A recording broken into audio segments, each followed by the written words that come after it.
Well, let's move on to China-Japan relationship here. The ties between the two countries have been on the decline recently, with military incidents at sea, sharp diplomatic language, and controversial comments about Taiwan by Japan's new prime minister. Also, Tokyo is reportedly set to raise military spending to a record 9 trillion yen, roughly $58 billion in 2026, and is talking more openly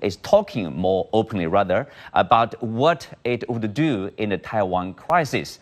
What's driving this surge in military budget, and where are China-Japan relations headed? Joining us in the second half of the show is journalist and geopolitical analyst KJ Noh. Welcome to the show.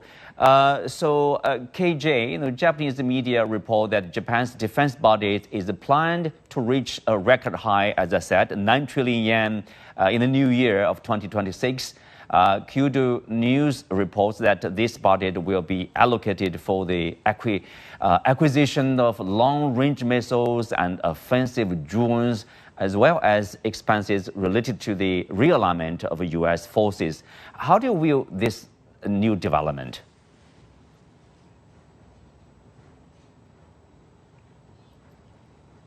Can we? Okay, seems like we needed to reconnect there with KG. Rong Ying, Professor Rong Ying, how do you see this latest development, and what do you think this record defense budget signifies? Well, definitely it is a serious development in terms of not only, I think, the defense strategy, defense posture, but raise a serious question about the strategic directions of Japan in terms of the question of whether Japan will continue to pursue a pacifist sort of policy, or whether I think go along the different road which would allow the revival or the resurgence of militarism. And we know that I think the rise of Japan's military budget is not the first time. I think we have seen over the past 13 years, for 13 consecutive years, Japan's budget has been rising. Now, I think it has reached to the level, I think, only second to the United States, which means I think the second largest in Western countries. That is very much, I think, a serious development, and raise many questions about the directions. And also, as you rightly said, that not only I think the budget is rising, but its posture is also changing. Instead of pursued, it's a so-called exclusive defense-oriented policies. It has a lot of changes in terms of development or pursuit of offensive capabilities, and also it takes place in the context where there are proposed changes to the national security strategy, national defense strategy,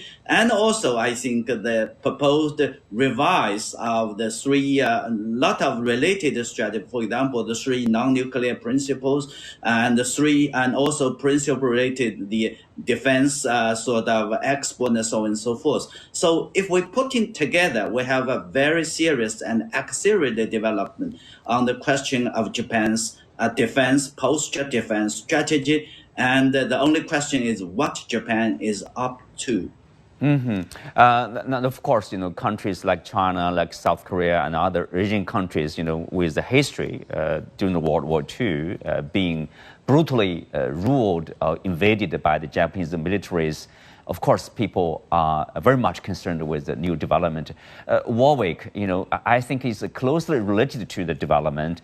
The the new prime minister of Japan, Sane Takaichi, it has been some time.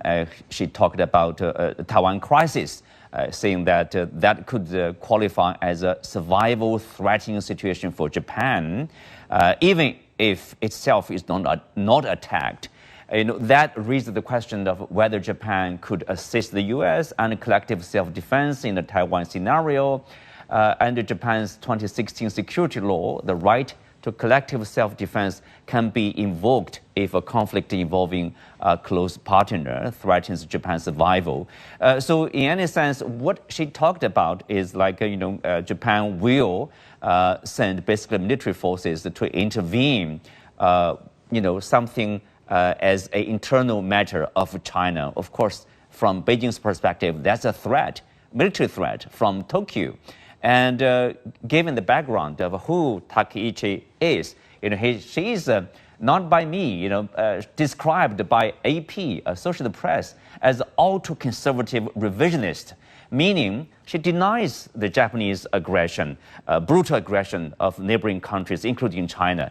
She sees that as a defense, self-defense. So, of course, people are very much concerned when remarks like that out of her mouth right there. And so what do you make of all this development here? Yeah, you're right. I mean, she certainly comes from the hard right edge of the Japanese body politic, and she is clearly, in many regards, dancing to that political tune. The concerns, of course, are twofold. One relates to the strategic posture that is being revised and the extent to which Japan may or may not become part of a military engagement together with America in relation to China's domestic matters concerning Taiwan. And secondly, there is a longer historical view, and that goes to not only concerns around Japanese militarization in the past. Let's not forget this is the 88th year celebrating or recognizing Japanese atrocities in the massacre in Nanjing. But it also potentially points to Japanese ambitions that will shed Japan's post-war pacifist constitution and reorient Japan not only in relation to the question of Taiwan, but more concerningly for everyone else in the region, the revitalization of Japanese militarism and its aggression towards Southeast Asia more generally. KJ Noh, as an observer, a close observer of the Japanese development, are you concerned with this rather less assertive stance in terms of Taiwan, in terms of military development of the Japanese government? Absolutely. Well, we know that Japan was put in the penalty box because it was extraordinarily militarist, extraordinarily violent all over Asia. It essentially committed genocide all over Asia, certainly against China. And so for China, when Japan speaks, essentially invokes a casus belli term, allowing it to wage aggressive war against China, we have to take this very, very seriously. We have to understand that this is really a major escalation. Essentially what Prime Minister Takaichi has said is that Japan is setting its defensive perimeter all the way to Taiwan. And that is something that is completely and totally unacceptable. The other thing that I'll point out is we have to think of this in conjunction, as the other speakers have pointed out, with Japan's massive militarization. Remember, the United States is now selling $2.3 billion of Tomahawks, 400 Tomahawks. It is selling joint air-to-surface standoff missiles, $900 million worth of those. It is selling $3.64 billion worth of air-to-air missiles, as well as a $2.2 billion missile defense system. So there is this massive expenditure on what are clearly very, very aggressive systems in conjunction with the neutralizing of its peace constitution, its Article 9, as well as these belligerent statements that essentially extend Japan's defense perimeter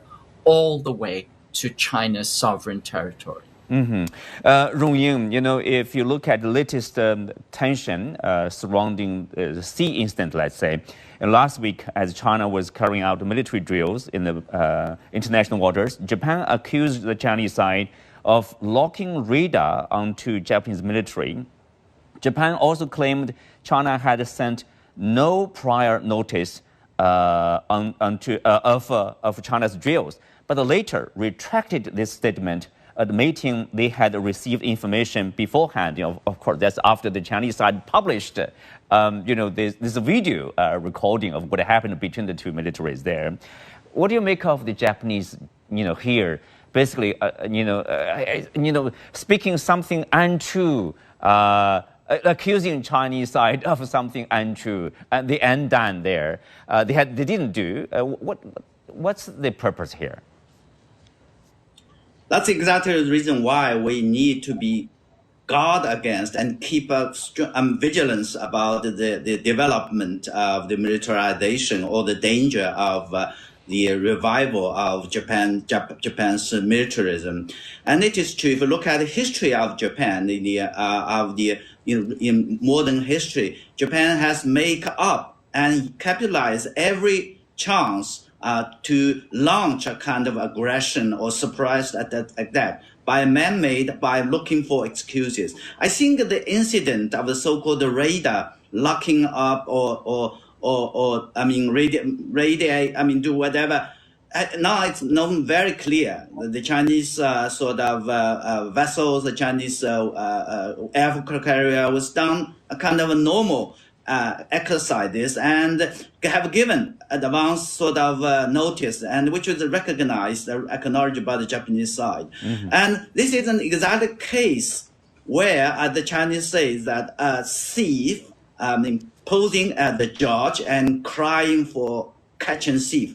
The risk is that if that trend goes on, of incident like that goes on, it can either lead miscalculation or interpretation. But it can also very much to lead to incident where the give the excuse for Japan or this Japanese militarism to launch a kind of attack, which will cause disaster for peace and stability in the region and beyond. Yeah, the last question for KG No. Takeyachi is also, being reported that she's likely to visit the Yasukuni Shrine in late December.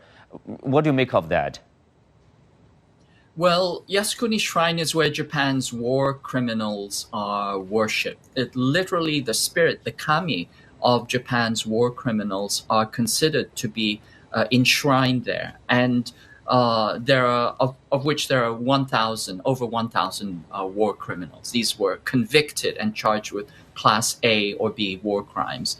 So it is an extraordinary statement, because originally the conception of Yasukuni Shrine was used as a symbolic motivator for soldiers and those who pledged a loyalty would martyr themselves for the Japanese emperor. Well, so for a politician to go there, stop there. That concludes our show. Many thanks to our guests.